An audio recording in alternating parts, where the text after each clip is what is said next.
지난 2월 1일, 정부는 3,000명대 의료 정원을 5,000명으로 늘리는 걸 골자로 하는 필수 의료 정책 패키지를 발표했습니다. 그러자 의사들이 집단 행동에 나서서 약 1만 명의 전공의가 사직서를 제출했습니다. 이에 정부는 병원에 복귀하지 않는 의사들에게 법적 책임을 묻겠다면서 정책을 강행하겠다는 뜻을 드러냈습니다. 하지만 의사들이 여전히 진료를 거부하고 있어서 정부와 의료계 간의 갈등은 강대강으로 치닫고 있습니다. 그래서 이대로라면 환자들의 피해가 속출하고 의료 시스템 자체가 붕괴될 거라는 말도 있습니다. 이 영상에서는 정부가 발표한 필수 의료 정책 패키지가 무엇이며 왜 의사들이 그토록 이 정책에 반대하는지를 알아보겠습니다. 문제의 발단은 필수 의료와 지방 의료의 붕괴입니다. 이름에서도 알 수 있다시피 필수 의료는 주로 외과, 내과, 소아과, 그리고 산부인과 등 생명과 직결되는 의료를 말합니다. 하지만 필수 의료과는 의사들 사이에서 기피 대상이 된 지 오래입니다. 그래서 의대 쏠림 현상에도 불구하고 정작 필수 의료과는 의사가 부족한 실정입니다. 필수 의료과가 기피 대상이 된 가장 큰 이유는 업무량에 비해 돈이 안 되기 때문입니다. 필수 의료과의 노동 강도는 이미 유명합니다. 항상 응급 상황이 발생해서 주말도 없이 병원에서 살다시피 하고 생명과 직결되는 고난이도 수술을 집도합니다. 하지만 그에 비해 돌아오는 보상은 적으니 당연히 불만이 쌓일 수밖에 없습니다. 필수 의료과를 기피하는 두 번째 이유는 소송 문제입니다. 환자를 치료하다 의료사고가 발생하면 의사들은 소송에 휘말리게 됩니다. 특히 생사의 갈림길에 선 환자를 다루는 필수 의료과의 경우 많은 환자들이 치료나 수술 과정에서 사망합니다. 당연히 필수 의료과에서는 다른 의료과에 비해 훨씬 더 많은 소송 문제가 발생하고 그 내용도 중대합니다. 그 과정에서 의사들은 엄청난 스트레스에 시달립니다. 게다가 소송으로 돈을 배상하게 되면 아무리 사명감으로 필수 의료과를 선택한 의사라 해도 딴 길을 알아보게 됩니다. 박봉에 업무량도 많은데 소송까지 당하고 있으니 누구라도 필수 의료과에 가는 걸 망설일 수밖에 없습니다. 의사들이 스트레스는 덜 받고 더 많은 돈이 되는 성형과나 피부과로 쏠리는 이유입니다.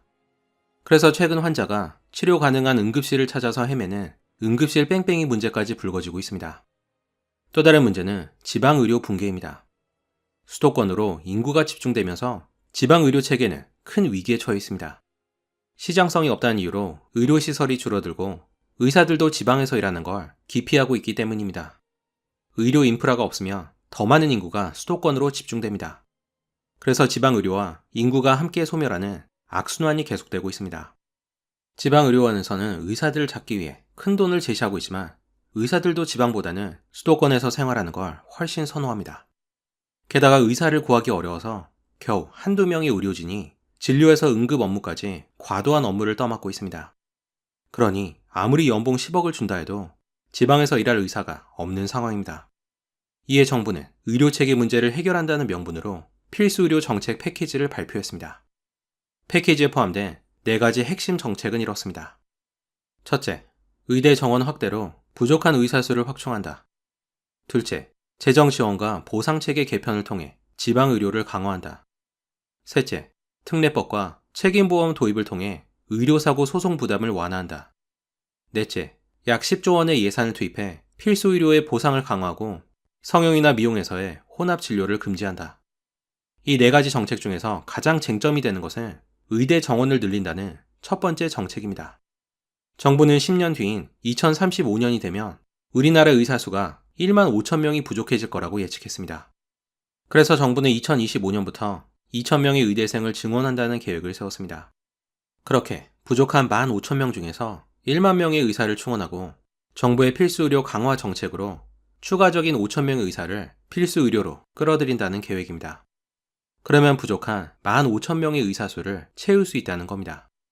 보건복지부는 의사 1만 5천 명이 부족할 거라는 근거로 3개의 논문을 제시했습니다.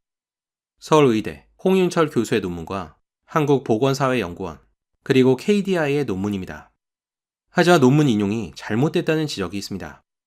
논문을 작성한 홍윤철 교수에 의하면 의사 부족 대부분은 지방과 필수 의료에서 발생하며 지금 시스템에서 의사를 늘리면 수도권 피부과나 성형외과만 증가할 거라고 말했습니다. 다시 말해 의사 수만 늘리는 건 근본적인 해결책이 될 수 없다는 겁니다. 보건복지부가 인용한 KDI의 논문 또한 보건복지부와는 다른 주장을 하고 있습니다. KDI는 2030년도까지 의대 증원을 매년 5%씩 점진적으로 늘려야 한다고 말했습니다. 이는 한꺼번에 2,000명을 증원해야 한다는 보건복지부의 주장과는 큰 차이가 있습니다. 그래서 정책의 근거가 되는 3개의 논문 중 2개가 잘못된 근거가 아니냐는 논란이 있습니다. 정부는 의사를 늘려야 한다는 주장의 또 다른 근거로 다른 OECD 국가의 평균 의사 수에 비해 대한민국의 의사 수가 턱없이 부족하다는 점을 들었습니다. 2021년 기준 우리나라 인구 1000명당 의사 수는 2.6명으로 30개 OECD 국가 중 멕시코 다음으로 2번째로 적습니다. OECD 평균 의사 수는 1000명당 3.7명입니다. 1000명당 2.6명은 한의사까지 모두 포함한 수치입니다. 한의사를 제외하면 1000명당 의사 수는 2.2명으로 OECD 국가 중 꼴찌가 됩니다. 서울을 뺀 나머지 지역은 이보다 훨씬 낮은 수치를 보이고 있어서 지방의 많은 환자들이 서울에 있는 병원으로 몰리고 있습니다. 그래서 서울대병원의 경우 외래 진료 시간이 평균 5분에 불과합니다. 상황이 이런데 전국 의대 신입생 정원은 2006년부터 지금까지 매년 3,058명으로 동결돼 있습니다. 게다가 인구 고령화로 병원을 찾는 사람들이 증가하면 의사 부족 현상은 점점 악화될 것으로 보입니다. 의사가 부족한 상황에서 현재 대학병원의 중증, 응급의료는 전공의 중심으로 돌아가고 있습니다. 대형병원 전공의의 노동 강도는 가히 살인적이라 할 수 있습니다. 흔히 레지던트라 불리는 전공의는 의사 면허가 있는 사람으로 전문의 자격을 취득하기 위해서 수련을 받는 의사를 뜻합니다. 반면 의사 면허가 있으면서 전문의 자격이 없는 의사를 일반 의라 부릅니다. 전공의는 3년에서 4년간의 레지던트 과정을 거치고 전문의 시험을 봐서 전문의 자격을 취득하게 됩니다. 전공의는 낮은 임금을 받으면서 주당 평균 77시간 이상을 일하고 있습니다. 대형 병원은 전공의의 낮은 임금을 이용해서 수술 보조, 응급실 운영, 당직 근무 등 다양한 업무에 투입하고 있습니다. 그래서 많은 전공의들이 과로에 시달리고 있습니다. 정부는 이 모든 문제가 의사가 부족해서 생긴 현상이라 보고 있습니다. 그래서 빠른 시일 내에 의대 정원을 크게 늘려야 한다는 것이 정부의 입장입니다. 몇 년 전 문재인 정부도 의대 정원을 확대하려다가 의료계의 강한 반발로 무산되는 일이 있었습니다. 그리고 당시에도 전공의들이 파업에 나섰습니다. 부족한 일손을 채우며 의사들이 환영할 일인데 왜 반대하는지 선뜻 이해가 가지 않습니다. 그렇다면 의사들이 왜 이렇게까지 의대 정원 확대에 반대하는지 알아보겠습니다. 의사들의 주장을 한마디로 요약하면 현재 의료 시스템 문제는 공급보다 배분의 문제라는 겁니다. 그러면서 의사들은 공급을 늘리기보다는 필수 의료 종사자들에 대한 보상과 지원을 늘리고 소송을 막아주면 저절로 의사들이 필수 의료과로 배분될 거라고 말했습니다. 만약 필수 의료를 기피하는 근본적인 원인이 해결되지 않는다면 아무리 의대 정원을 늘린다 해도 지금처럼 인기과만 포화 상태가 될 것이고 기피과는 여전히 의사 부족에 허덕일 거라는 주장입니다. 의사들은 또 의사의 수를 늘린다고 꼭 의료 서비스의 질이 좋아지는 건 아니라고 말했습니다. 우리나라는 지금의 의사 수로도 전 세계가 부러워하는 최상의 의료 서비스를 제공하고 있으며 반대로 의사의 수를 늘린 캐나다나 미국의 경우 큰 효과를 보지 못했다는 겁니다. 게다가 저출산으로 인구가 크게 감소할 테니 의사에 대한 수요는 자연히 떨어질 거라고 합니다. 그런데 근본적인 문제는 방치한 채 의사 수만 늘리면 더 큰 혼란만 가중될 거라고 말했습니다. 의대가 급작스럽게 늘어나는 의대생을 수용할 수 없으며 의사들끼리도 경쟁이 치열해질 거라는 겁니다.